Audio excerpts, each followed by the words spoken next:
नमस्कार। मैं विकास कुमार, सहायक आचार्य, राजकीय महाविद्यालय झुंझुनू। आज का हमारा टॉपिक है भारत के जनसंख्या प्रदेश, पॉपुलेशन रीजन ऑफ इंडिया।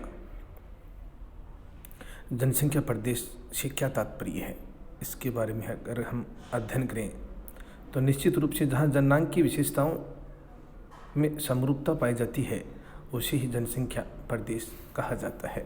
जनसंख्या प्रदेश का जो सीमांकन है वह जननांग के प्रारूपों के आधार पर ही किया जाता है। हालांकि भारत में अभी तक जनसंख्या प्रदेशों को स्पष्ट रूप से विभाजित नहीं किया है, परंतु कुछ विद्वानों ने जनसंख्या संसाधन प्रदेश को एक अलग अध्याय के रूप में इंगित करने का प्रयास किया है। जैसे कि पी सेनगुप्ता ने भारत के जनसंख्या संसाधन प्रदेशों का निर्धारण किया है, जिसमें जनसंख्या एवं संसाधनों के संबंध में अधिक बल दिया गया है। पी सेनगुप्ता ने संसाधनों को आधार मानकर भारत के जनसंख्या प्रदेशों का निर्धारण किया है, जिसमें भारत को 5 श्रेणी और 24 प्रदेशों में विभाजित किया जाता है। एक और जहां आशीष बोस ने भी जनसंख्या की गतिशीलता के आधार पर देश को 5 श्रेणियों में विभाजित किया है। संयुक्त राष्ट्र संघ के जननांकी विभाग ने विश्व भर पर जनसंख्या प्रदेशों को सीमांकित करने के लिए निम्न विशेषताओं को आधार माना, जिसमें प्रथम है जनसंख्या का वितरण एवं घनत्व, जनसंख्या की जन्म दर एवं मृत्यु दर, जनसंख्या की वृद्धि दर, जनसंख्या का लिंगानुपात, साक्षरता एवं शिक्षा, कुल क्रियाशील जनसंख्या में प्राथमिक कार्यों में संलग्न लोगों का प्रतिशत, द्वितीय क्रियाकलापों में संलग्न जनसंख्या का प्रतिशत, तृतीय क्रियाकलापों में संलग्न जनसंख्या का प्रतिशत एवं नगरीयकरण की मात्रा। इन सभी विशेषताओं के आधार पर संयुक्त राष्ट्र संघ ने विश्व के विभिन्न भागों को जनसंख्या प्रदेशों में विभक्त किया है। ये सभी मानक निश्चित रूप से किसी प्रदेश की कुल जनसंख्या भूमि अनुपात सहित जनसंख्या की जैविक, सांस्कृतिक व आर्थिक विशेषताओं का विश्लेषण करते हैं। इस प्रकार जनसंख्या की इन विशेषताओं को भौगोलिक क्षेत्र में भी सीमांकित करने का भी प्रादेशिकरण की एक प्रक्रिया है। पी सेनगुप्ता ने निम्न 3 तत्वों को विभाजन का आधार माना, जिसमें पहला है जनसंख्या की जननांग की संरचना, जिसमें जनसंख्या घनत्व और वृद्धि दर को सम्मिलित किया जाता है। दूसरा है संसाधन संभाव्यता और तीसरा है सामाजिक आर्थिक विकास का स्तर level of socio economic development. इन तीनों कारकों के मूल्यों को भारित करके सम्मिश्रण द्वारा जनसंख्या संसाधन प्रदेशों का निर्धारण किया जाता है। अर्थात यूँ कहें, इन तीनों कारकों के आधार पर ही किसी भी देश के जनसंख्या संसाधन का विभाजन किया जा सकता है। इन कारकों का गैर कृषिगत जनसंख्या की सहयोग क्षमता पर प्रभाव का भी मूल्यांकन हम कर सकते हैं।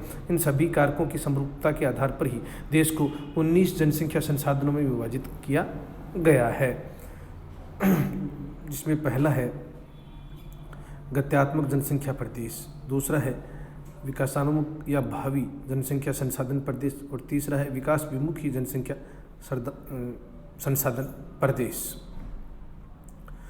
पहला है गत्यात्मक जनसंख्या संसाधन प्रदेश। इस प्रकार के जो प्रदेश है उसमें उन्नत औद्योगिक क्षेत्र और नगरीय जनाधिक्य देखने को मिलता है। यहाँ ग्रामीण जनसंख्या को आकर्षित करने के लिए पर्याप्त वैज्ञानिक और प्राविधिक संसाधन उपलब्ध हैं। देश के 5 प्रदेश इस वर्ग में सम्मिलित हैं, जहाँ गंगा के डेल्टाई मैदान में पश्चिम बंगाल, गुजरात व महाराष्ट्र का लावा क्षेत्र और पंजाब, हरियाणा और पश्चिमी उत्तर प्रदेश जैसे क्षेत्र सम्मिलित हैं। और 5वां जो प्रदेश है वह है कर्नाटक का दक्षिणी पूर्वी पठारी प्रदेश।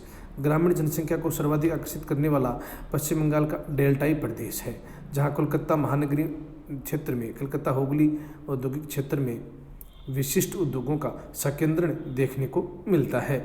इसी के सहारे दामोदर घाटी की औद्योगिक पेटी का भी विकास हुआ है, जो कि भारत का प्रमुख आर्थिक क्षेत्र भी है। इसके अलावा महाराष्ट्र का दक्कन पठार वाला क्षेत्र भी लंबे समय से औद्योगिकरण व नगरीकरण की दृष्टि से विकास करता रहा है। गत्यात्मक जनसंख्या संसाधन प्रदेश में पंजाब मैदान, गंगा यमुना दोआब, संसाधन संभाव्यता की दृष्टि से एक विशिष्ट प्रदेश की श्रेणी में आता है, जहाँ कृषि संसाधन सर्वाधिक विकसित हुए हैं। विगत दशकों में यहाँ दिल्ली महानगरीय क्षेत्र ने ग्रामीण जनसंख्या को आकर्षित किया है, जिसका प्रमुख कारण बढ़ता नगरीकरण और औद्योगिक विकास भी हम मान सकते हैं। इसके अलावा बेंगलुरु तीव्र गति से एक विकसित नगर भी है, जिसके चारों ओर विभिन्न इलेक्ट्रॉनिक तकनीकी उद्योगों का विकास हुआ है। इसके विकास में उच्च तकनीकी विकास और खनिज संसाधन की उपलब्धता और नगरीकरण आदि का अनुकूल प्रभाव भी आ रहा है। दूसरा है विकासोन्मुखी या भावी जनसंख्या संसाधन प्रदेश। इस प्रदेश को भावी या संभाव्य प्रदेश भी कहा जाता है।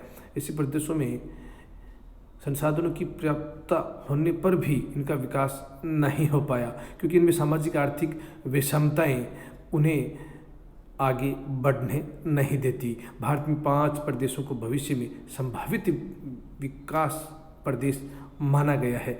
यह हैं उत्तरी पूर्वी पठारी प्रदेश, प्रायद्वीपीय पठारी प्रदेश, गोदावरी बेसिन, अरावली पहाड़ी, मालवा का पठार और पश्चिमी दक्षिणी कर्नाटक पठार प्रमुख हैं।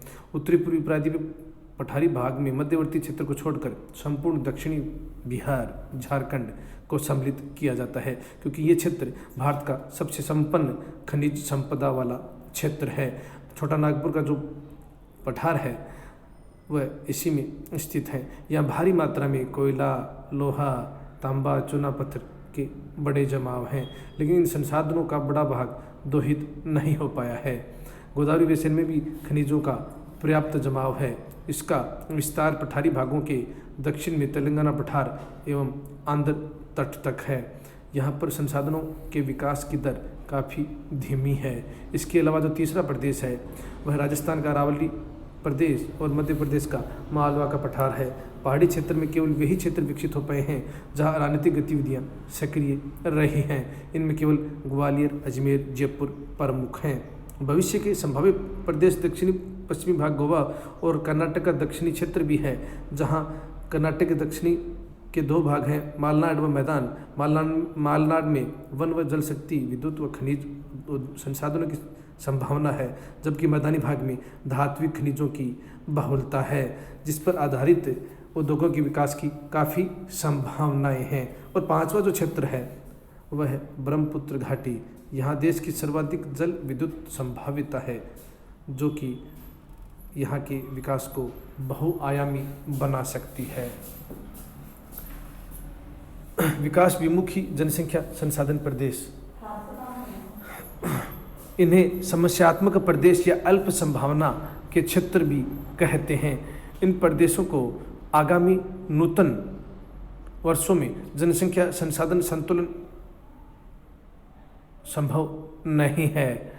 विकासोन्मुखी प्रदेश में कुछ क्षेत्र तो जनाधिक्य हैं, जो भविष्य में अगर जनसंख्या बढ़ गई तो वह संसाधन की संभावनाएं निम्न हो जाएंगी, जबकि कुछ प्रदेशों में पर्यावरण अवरोध और परिवहन व्यवस्था का नगण्य विकास व कुशल श्रमिकों की कमी होने से संसाधनों का आर्थिक प्रयोग नहीं हो पाएगा।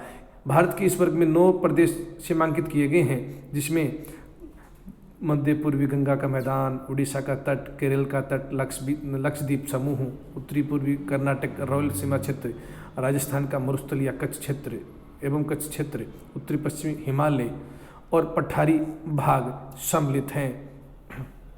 मुख्यतः इस प्रदेश को 3 वर्गों में विभाजित किया जा सकता है। प्रथम है समस्यात्मक प्रदेशों में मध्यवर्ती गंगा का मैदान, उड़ीसा तट, केरल तट व लक्षद्वीप में निकाय को सम्मिलित किया जाता है। यहाँ संसाधनों की तुलना में उच्च जनघनत्व पाया जाता है।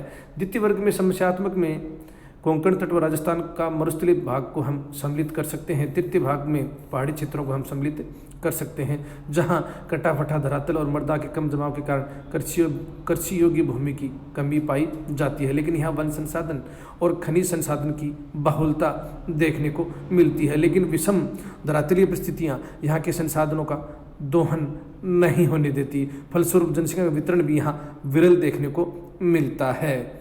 ये तीनों प्रदेश देश में जनसंख्या संसाधनों के मध्य विद्यमान प्रादेशिक विषमताओं का भौगोलिक स्पष्टीकरण प्रस्तुत करते हैं। इस प्रकार किसी भी भौगोलिक प्रदेश को जनसंख्या प्रदेश में विभाजित करके उसकी जनना की संरचना को ही विवरण प्रस्तुत कर सकते हैं या किया जा सकता है। लेकिन जनसंख्या विकास का आधार संसाधन होते हैं, अतः जननांग की संरचना का संसाधन विकास के संदर्भ में प्रस्तुत करना ही अधिक उचित होगा। आज के लिए इतना ही। कल जनसंख्या प्रदेश से संबंधित नए टॉपिक के साथ मिलते हैं। धन्यवाद।